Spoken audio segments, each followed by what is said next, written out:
শিক্ষামন্ত্রী মহোদয় তিনি বলেছেন যে সন্ধ্যা হলে আবার যেন সেই পড়ার টেবিলে ছেলেমেয়েদেরকে খুঁজে পাই। আসলে এটা কি সম্ভব? এটা কি কখনো হবে?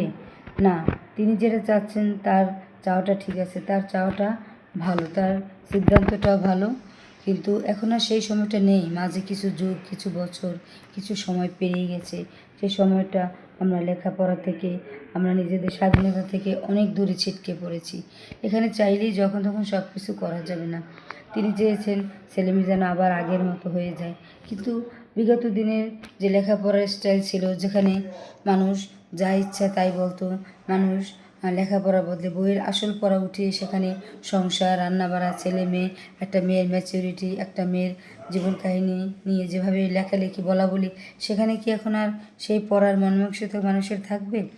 এখন আগে যেমন সন্ধ্যায় পড়তে বসতে বলতাম, এখন তারা নিজেদের মতো করে সময় গুছিয়ে নিয়েছে। এখন তারা নিজেদের মন মতো পড়তে বসে, তারা তাদের মতো করে দেয়। আসলে এটা ডিজিটাল যুগ।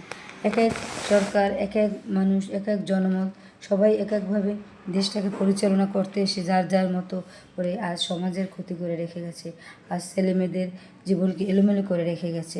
সেই ছেলেমেয়েদেরকে আবার আমরা পড়ার টেবিলে পাবো? হয়তো বা না, কিন্তু আমাদের চাওয়া থাকতেই পারে। আমরাও তার সাথে আছি, তিনি এগিয়ে যাক। মন্ত্রী মহোদয়ের সাথে আমরাও আছি, কারণ বাবা মায়েরও অনেক সাহায্যের দরকার ছেলে মেয়েদের জন্য, আর টিচাররা তো আসেনি। তো দোয়া করি, আর স্যারের জন্য শুভকামনা রইল, তিনি যেন তার এই চাওয়াটা পূরণ করতে পারে। আমরা দূরপত্য এবং তার পাশে আমরা আছি। আপনারাও থাকবেন। আসসালামু আলাইকুম।